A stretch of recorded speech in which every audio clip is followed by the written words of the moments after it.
Shalom. This week's Sedra is TAVOH. The land of Israel is unique in so many ways, and its most unique feature for the Jewish people is its role as a barometer for God's relationship with the Jewish people. When the people study Torah, observe halacha, and put God's mitzvos as the priority in their lives, the land produces great success for the Jewish people. The reverse is also true, for when the Jewish people don't act properly, the land does not produce for the Jewish people.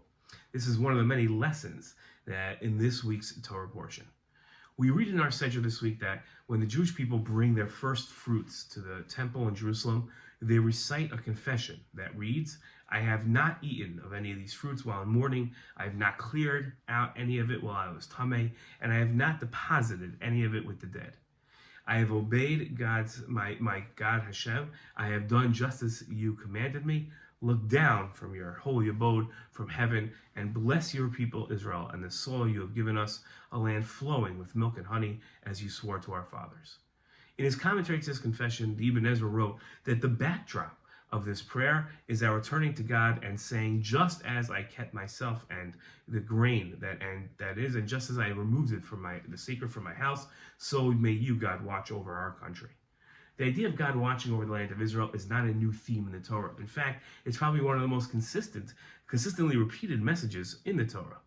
Earlier in the Torah, we studied these verses. The land that you are about to enter and possess is not like the land of Egypt from which you have come.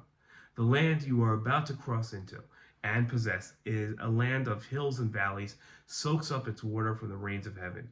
It's a land which your God Hashem looks on which your God Hashem always keeps an eye from year's beginning to year's end. The Talmud taught a lesson from these verses. The verses stated, a land which the Lord your God cares for. The eyes of the Lord your God are always upon it. God's constant providence over Eretz Yisrael is sometimes for the good and sometimes for the bad, the Talmud teaches. Now, how is it sometimes for the bad?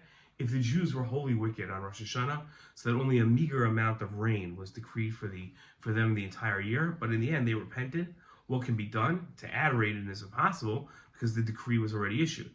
Rather, HaKadosh Baruch Hu causes those sparse rains to fall at the appropriate times on land that needs it, meaning on fields, on vineyards, and gardens, all according to the requirements of the land.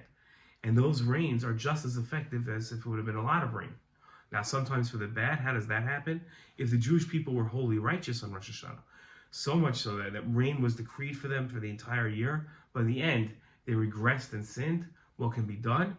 To reduce the amount of rain is impossible because the decree was already issued. But rather, HaKadosh Baruch Hu causes the rain not to fall at the appropriate time and not on the land that needs it. Forests and deserts and ample rain is no more beneficial than meager rain. Now, as a generation that has been blessed to return to the land of Israel and see its success, it's incumbent upon our generation to study Torah, observe halacha, and put God's mitzvos as the priority in our lives.